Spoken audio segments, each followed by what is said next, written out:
The morning sun glimmered over Denver International Airport, painting the tarmac in streaks of orange and gold. Flight 237 to Atlanta was boarding right on time. The gate area buzzed with the usual blend of sleepy travelers, coffee cups, and rushed goodbyes. Families herded kids, business travelers typed furiously on laptops, and the air smelled faintly of jet fuel and anticipation. Flight attendant Rachel Monroe stood near the jet bridge, greeting passengers with her trained but genuine smile. She loved her job most days. Routine flights, friendly faces, predictable hours. But something about this morning felt different. A strange stillness lingered beneath the noise, like a storm that hadn't yet formed. Row by row, passengers shuffled aboard. Rachel kept her tone warm and light, offering assistance, cracking small jokes with nervous flyers. But when her eyes fell on a small girl stepping timidly onto the plane, her heart skipped. The child couldn't have been more than 10. Her hair was sandy brown, tucked neatly behind her ears. She wore a faded yellow hoodie 2 sizes too big and carried an old teddy bear with one eye missing. Rachel bent down, smiling. "Hey there, sweetheart, flying alone today?" The girl nodded once, her expression calm, too calm. No fear, no shyness, just quiet observation like she'd already seen everything before. Rachel noticed a laminated badge hanging around her neck. Carter, unaccompanied minor. "Okay," Rachel said softly. "You're sitting in row 9. I'll check on you during the flight, all right?" Gave a faint nod but said nothing. Rachel guided her to her seat, window side, row 9A. The child slid into place, clutching her teddy bear tightly. When the next passengers passed by, she turned her face toward the window and stared out at the glowing horizon. Rachel brushed off the odd silence, returning to her pre-flight duties. Still, her gaze wandered back to row 9 more than once. The girl hadn't moved an inch. Minutes later, Captain Daniel emerged from the cockpit to greet passengers, something he often did before long flights. He was a seasoned pilot, calm, precise, and respected by every crew member. Rachel admired his professionalism. He didn't rattle easily. But as he reached row 9, something unexpected happened. He froze. His confident smile vanished the instant his eyes met. For a full 3 seconds he didn't move. The air between them felt charged, heavy, like static before a lightning strike. Rachel noticed, "Captain, everything all right?" Blinked rapidly, then crouched down to meet the girl's eyes. His voice dropped low, too low for anyone else to hear. "Call sign Sparrow," he whispered. His fingers tightened around her teddy bear. She didn't answer with words, just a small, deliberate nod. Rachel frowned, confused. "What's going on?" she asked. The captain didn't reply. His color drained as though he'd seen a ghost. He rose abruptly, leaning toward Rachel, his voice tight and urgent. "Don't let her out of your sight," he murmured, "no matter what happens." Before she could respond, he turned and strode back to the cockpit, closing the door behind him. Rachel stood frozen in the aisle, passengers moving around her unaware. A shiver crept down her spine. Call sign Sparrow.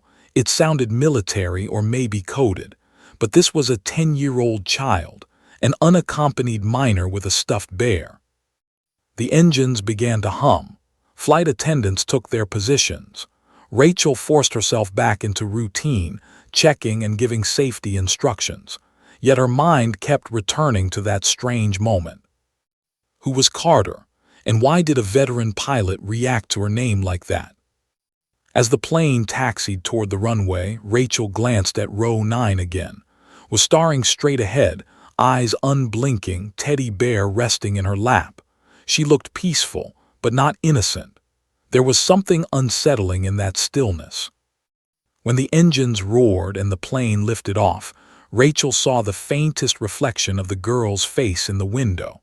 Wasn't watching the clouds. She was watching the sky like she recognized it, as if it wasn't new but home. A whisper escaped her lips, too quiet for anyone to hear. "They found me." Rachel felt the hair rise on the back of her neck.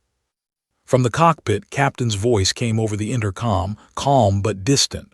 "Flight attendants, prepare for ascent."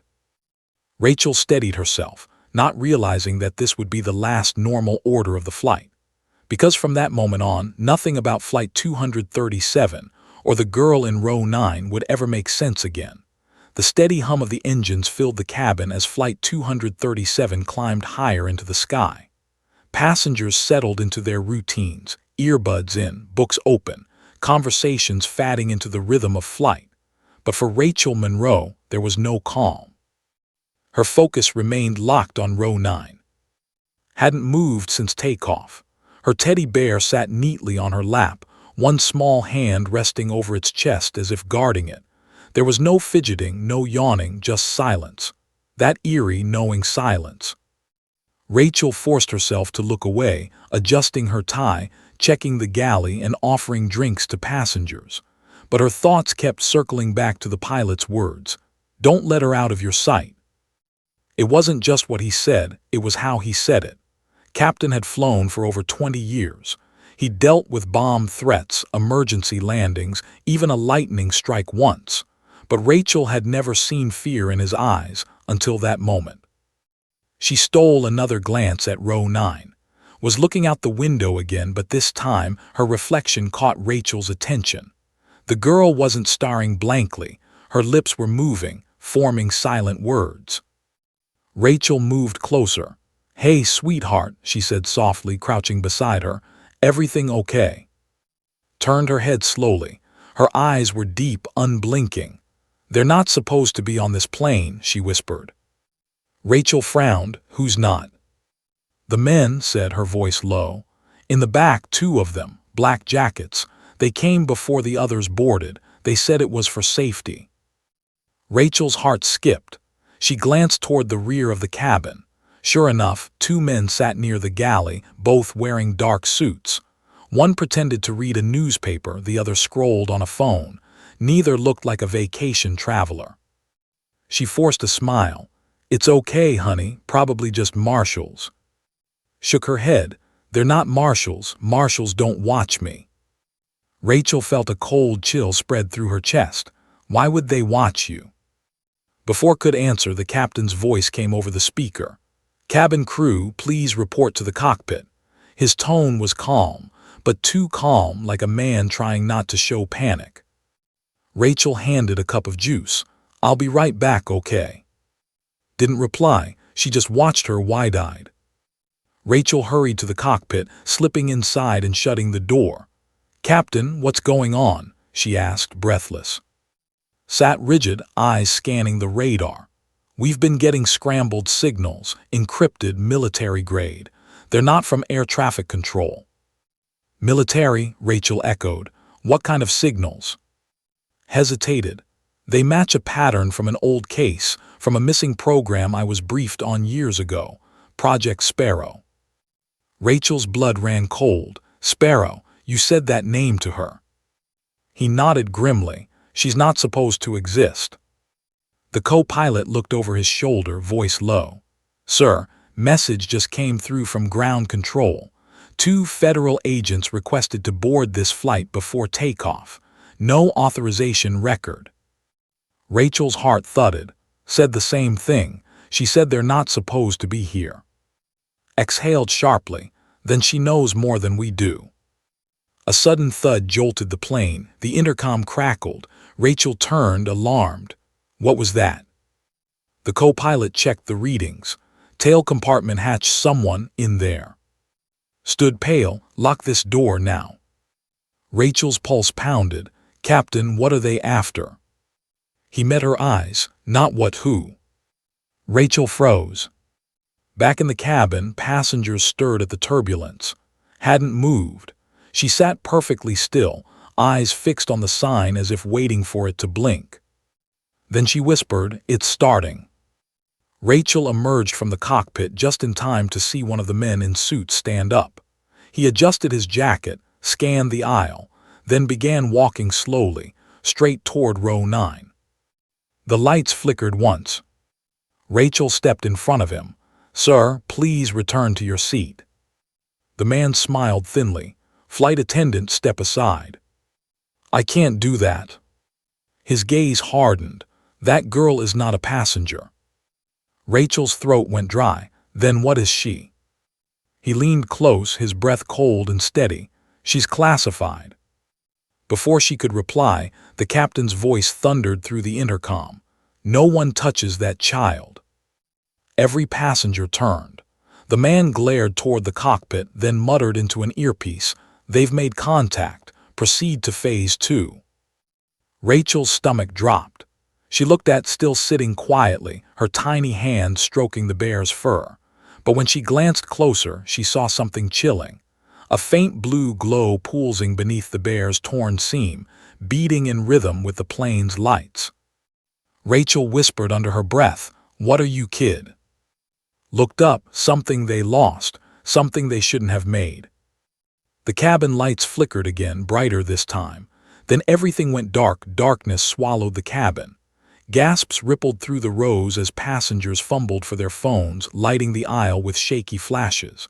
Bobbies cried. Someone shouted for the flight attendants. The hum of the engine still roared underneath, but the systems, lights, screens, signs, had all gone dead. Rachel steadied herself against a seat, her heart hammering. "Stay calm, everyone," she called out, her voice barely audible over the confusion. "It's just a power reset." But even as she said it, she didn't believe it. Planes didn't just go dark like that, especially not modern aircraft like this one.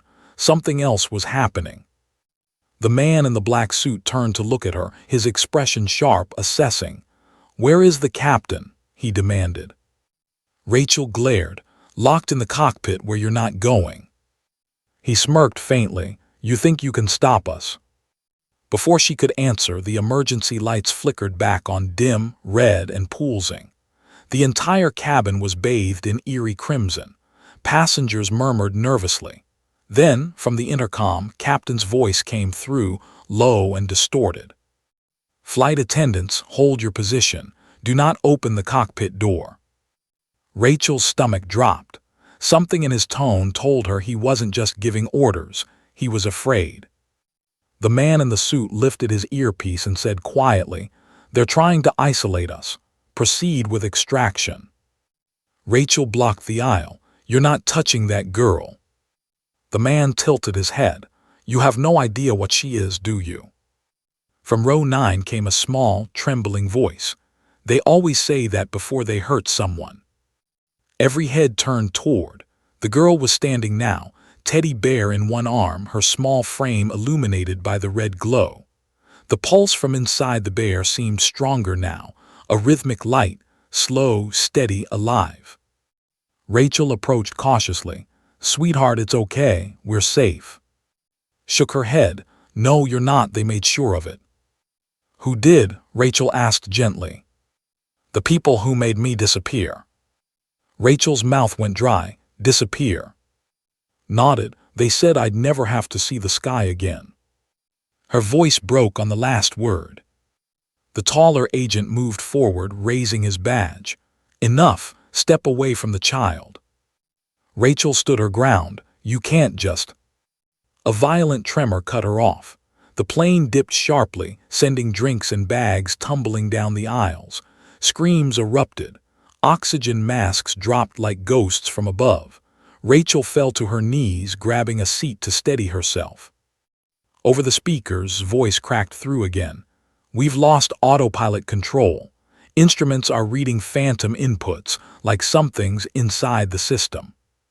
The co-pilot shouted something in the background, but the feed cut off in static. The man in the suit barked into his earpiece. "Confirm override access."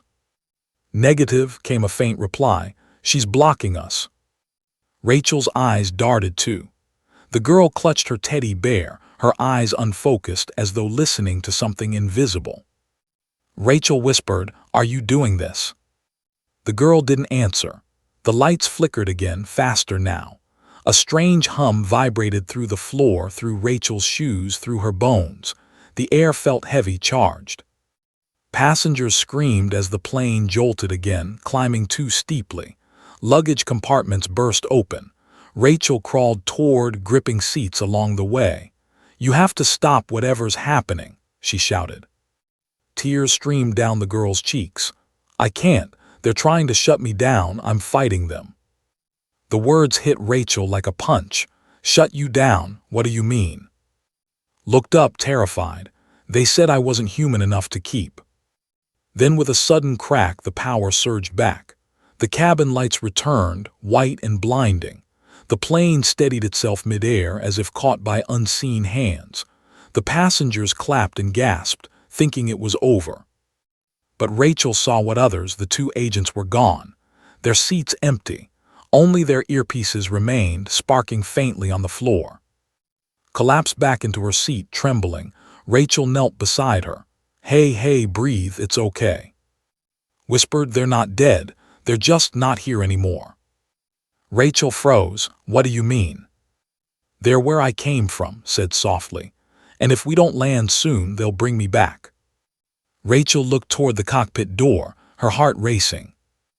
Inside, Captain stared at his radar screen. For a moment he saw something impossible, a second plane, ghostly and translucent, flying beside them. Same flight number, same path. He blinked and it was gone. He reached for the intercom. "Rachel, we're not alone up here." Her breath caught. Then looked up, her voice eerily calm. "We never were." Daniel sat rigid in the cockpit, eyes glued to the radar screen. The ghost image flickered again, another aircraft flying parallel to them, identical in altitude and speed. Yet every time he tried to lock on, the signal vanished, like static slipping through fingers. "Sir, there's nothing out there," his co-pilot said nervously, wiping sweat from his brow. "Didn't look up. There's something. I saw its transponder. Flight number 237, our flight number." The co-pilot froze. "That's impossible." Knuckles whitened on the throttle. "That's what scares me." He pressed the intercom button. "Rachel, status check." Her voice came back, shaky but composed. "Passengers are stable, still quiet, but she's not okay." "Keep her calm," replied. "We may have company." Rachel's eyes flicked toward the window. The night sky outside looked calm, almost too calm. No stars, no lightning, just a smooth sea of black. But something moved in that darkness, a shimmer, like heat rising from asphalt. Then came the hum again, soft, low, deep enough to make the cabin walls vibrate. Rachel's heart pounded. "Captain, I'm hearing something." Static, the intercom went dead. She turned, scanning the aisle. The passengers were whispering now, sensing something off. But her eyes caught on, head down, eyes clenched tight. The teddy bear in her lap glowed faintly through the seam again, that same blue rhythm pulsing like a heartbeat. Rachel knelt beside her. "What's happening?" The girl's voice was barely audible. "They're trying to copy us." "Who?" "The ones from the other plane." Rachel felt the air thicken. "What other plane?" Opened her eyes. "The one they built from me." Before Rachel could respond, the plane jerked violently sideways. Passengers screamed, clutching seats and armrests. Trays flew, drinks spilled, and the oxygen masks swung again. Rachel threw her arms around, holding her steady. "Captain, what's going on?" she yelled toward the cockpit. The intercom crackled to life, its voice distorted with static. "They're trying to override navigation." Then silence. The engines roared louder, the plane shuddering. Through the window, Rachel caught a flash, a reflection of their own aircraft flying wing to wing just beyond the clouds. It looked identical. Same paint, same tail number. But when lightning struck in the distance, she saw it more clearly and gasped. The other plane was translucent, like a hologram. Its windows glowed faint blue, and inside, shadowy figures sat motionless. Rachel whispered, "Oh my God." Squeezed her hand. "That's where I used to be." Rachel looked at her, trembling. "You were on that plane." "I was made there," said. "They built copies of us to test systems no human could survive. They said we were saving lives, but we were just ghosts in the sky." Rachel swallowed hard. You're telling me you're not? I'm real enough to feel, whispered, tears spilling down her cheeks. But they want me back because I can do what their machines can't. I can choose. The cockpit door suddenly slammed open. The taller man in the black suit stumbled out, blood on his temple. We lost control, he shouted. That thing outside, it's merging with us. Rachel grabbed his sleeve. What are you talking about? He stared at, eyes wild. You don't understand. That's not another plane, it's a mirror feed. They're syncing this aircraft's systems with a prototype controlled by her DNA signature. Rachel's stomach twisted. Her what? Her signal, he yelled. She's a living control node. She was built to pilot without touching the controls. Suddenly, every screen in the cabin flickered on. Passengers screamed as distorted images flashed faces, numbers, static, and then the view outside. The ghost plane was now closer, impossibly close, flying parallel so tightly it cast a shadow through the windows. Gasped, clutching her head. They're trying to pull me in. Rachel held her. Fight it, you're not theirs anymore. The man in black staggered, shouting into his earpiece. Command, abort integration, abort. No response. The hum deepened. The ghost plane's nose began to glow, and with a flash its body started phasing through the air toward them, like fog trying to merge with steel. From the cockpit yelled, brace for impact. Rachel covered with her arms as the cabin filled with blinding blue light. The two planes collided, but there was no crash, no explosion. Only silence. Then a single voice echoed through the intercom, childlike, soft, and calm. I told you they always come back, went white. For a moment it felt like time stopped, the screaming, the shaking, the engines all gone. Then slowly sound returned, a faint hum, breathing, a child's sob. Rachel blinked, struggling to adjust her eyes. The cabin looked the same, yet not. The lighting was dim, flickering between warm yellow and icy blue. Passengers sat still, unmoving like frozen statues. Only moved curled against the seat, trembling. Rachel touched the shoulder of a man nearby. Sir, are you okay? No response. His eyes were open, pupils dilated like he was locked in a dream. Rachel's pulse quickened. Captain, come in, she shouted, pressing the intercom, static. She unbuckled, rose unsteadily, and started down the aisle. As she walked, her reflection in the window glitched, half a second behind her movement.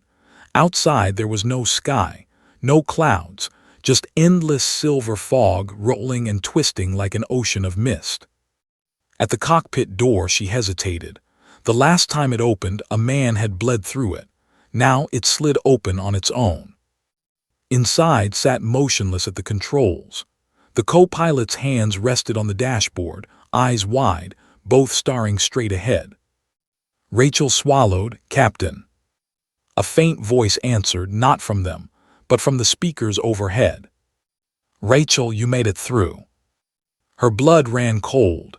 It was voice, but distant, mechanical, echoing through the intercom like it came from a tunnel. Rachel turned toward the cabin, was still in her seat, shaking. The little girl looked up, terrified. That's not me. Then who? I told you, whispered. They me. When the planes merged, they connected me to her. Rachel's heart pounded. Her.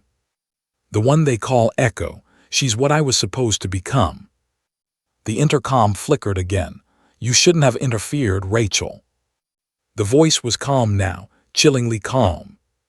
You're inside Project Sparrow's simulation zone, it continued. This is where we rebuild. Every pilot, every passenger, every test, recorded here, preserved for analysis. You're part of the data now. Rachel shook her head, stepping back. No, this is real, we're alive. Alive, the voice repeated softly, almost amused. That's such a fragile word. Then Captain's hand twitched, his eyes rolled, and suddenly he gasped like a diver breaking the surface. Rachel, he shouted, get everyone down now. She flinched. Captain, what's happening?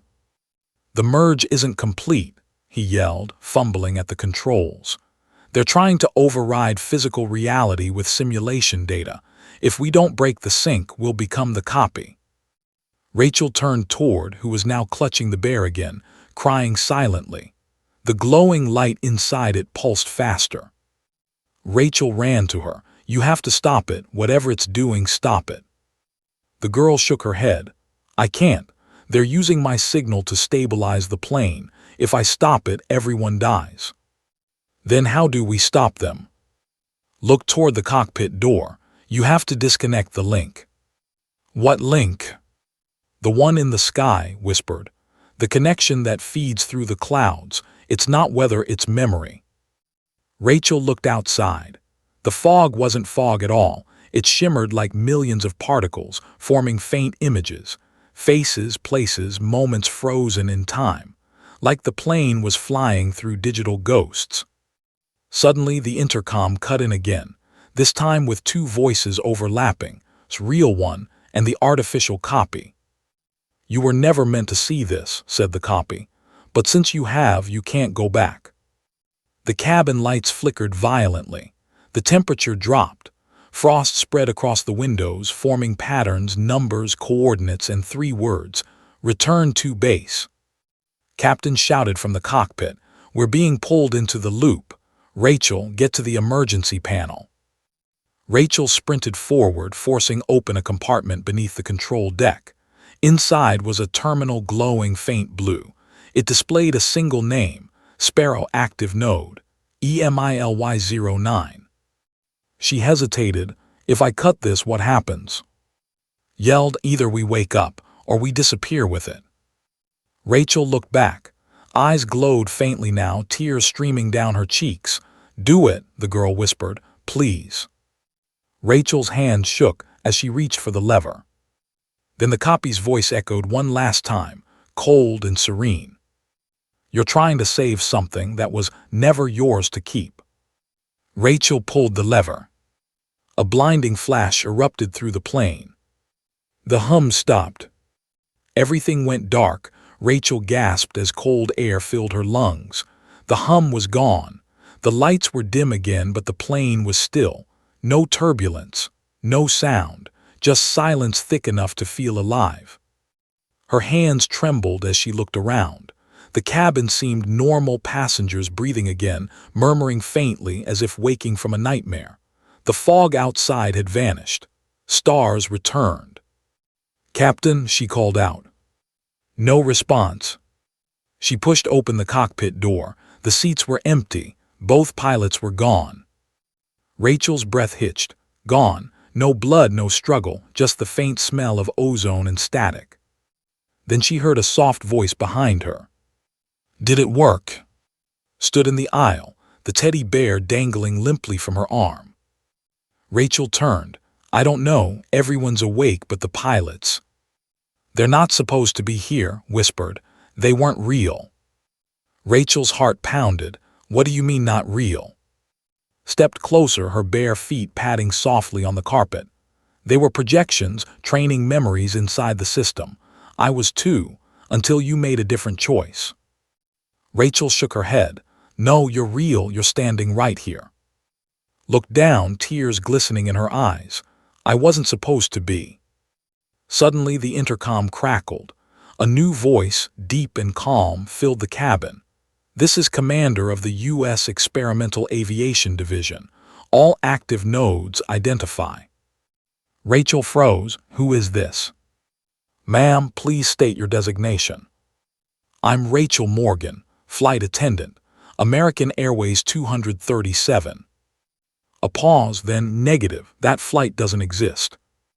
Rachel gripped the console. "What are you talking about? We were en route from Denver to Atlanta." The voice grew firmer.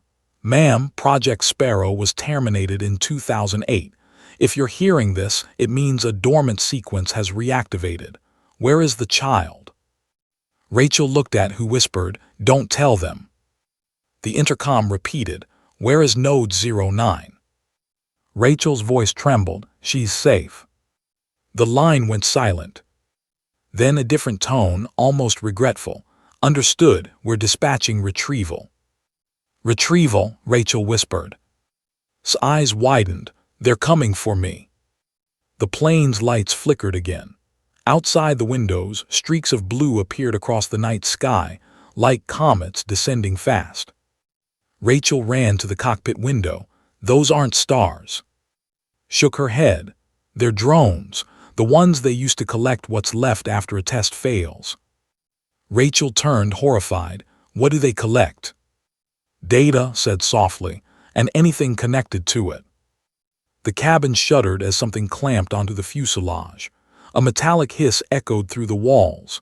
Then, a faint vibration like scanning. Rachel grabs hand. We're getting out of here. Didn't move. There's nowhere to go. We're not in the sky anymore. What do you mean? Pointed toward the window. The stars began to warp, bending, twisting, collapsing inward like reflections in a drain. The world outside folded in on itself, as if space was being rewritten. Rachel stumbled back, gripping a seat for balance.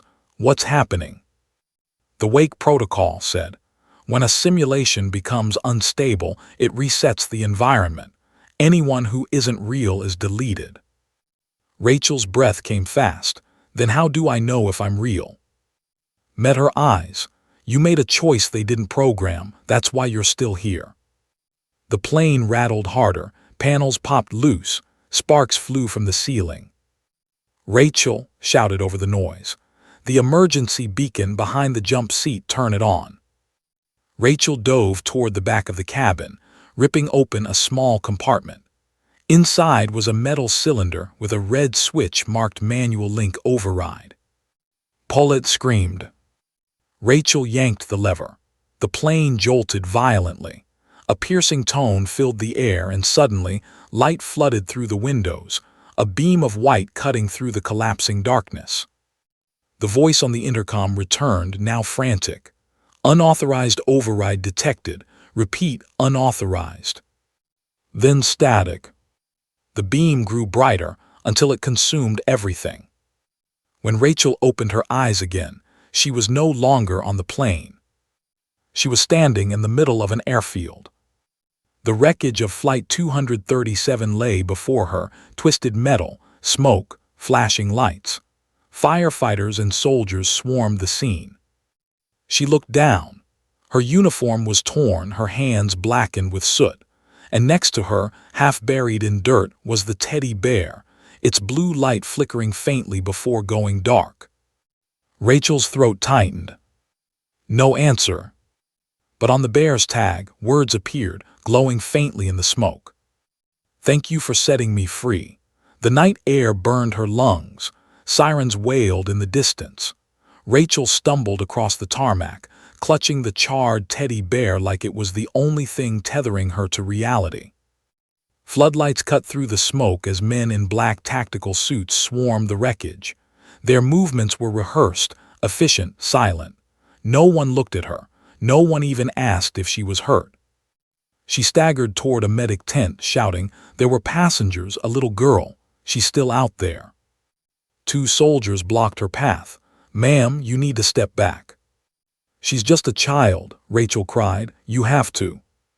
The soldier raised a hand. Ma'am, there were no children aboard this flight. Rachel froze. That's not true. The soldier didn't blink.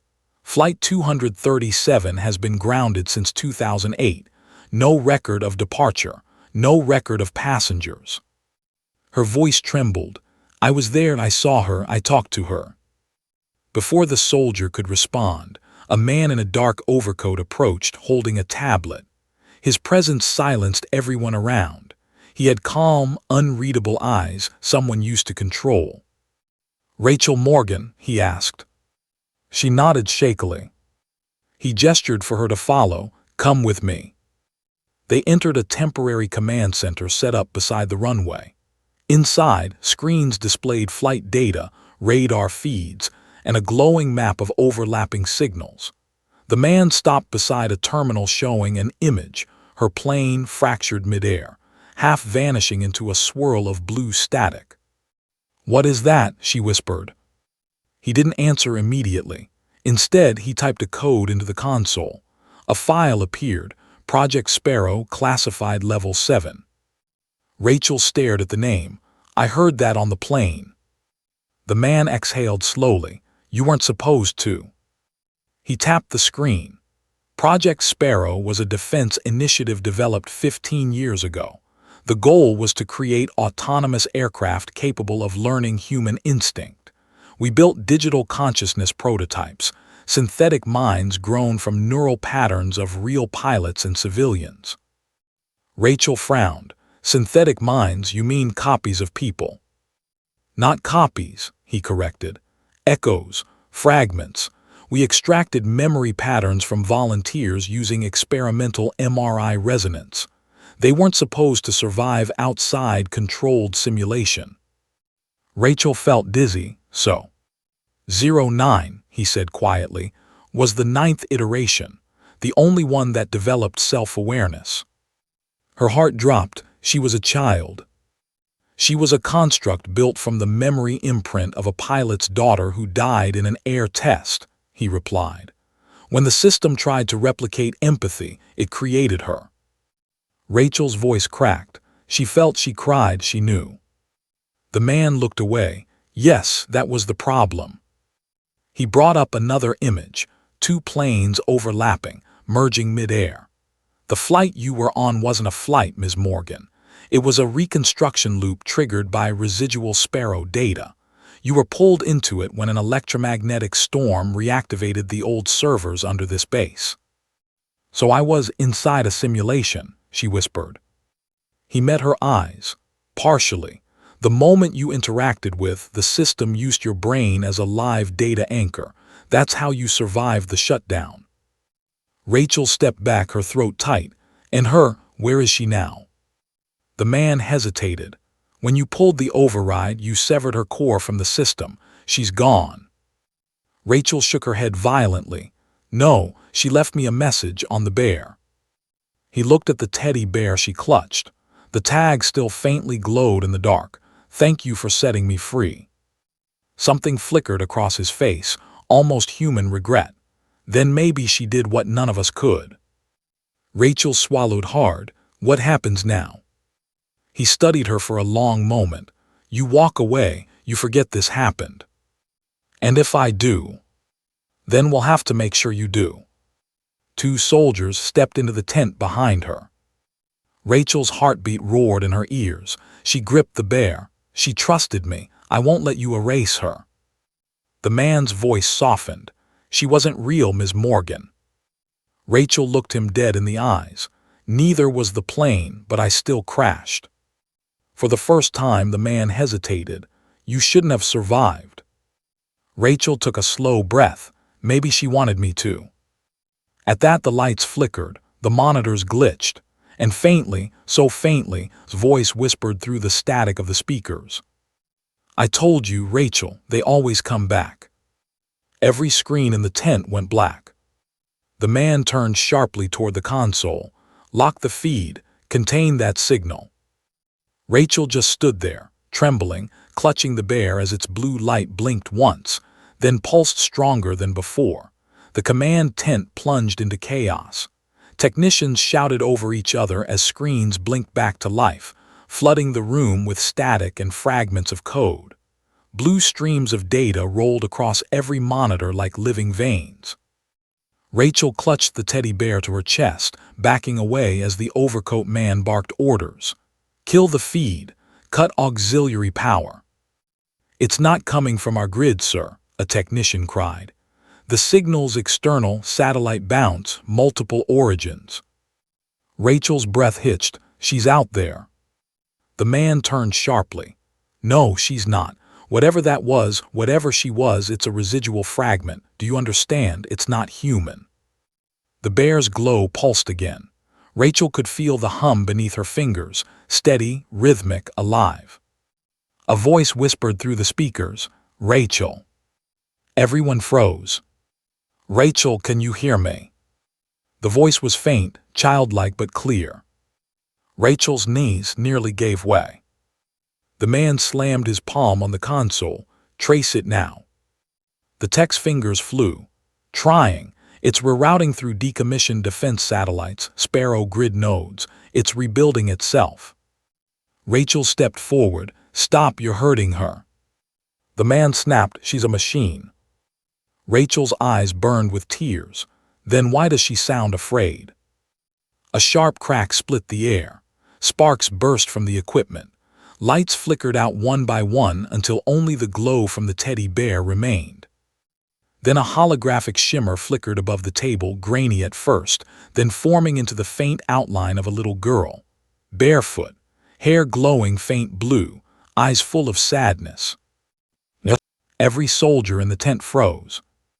The overcoat man whispered, "Impossible." Looked around slowly, her gaze settling on Rachel.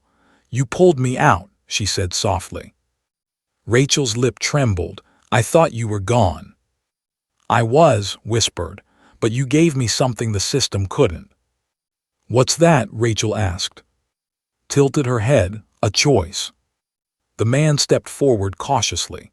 "Node 09, you're in violation of containment. Shut yourself down." Turned her head toward him.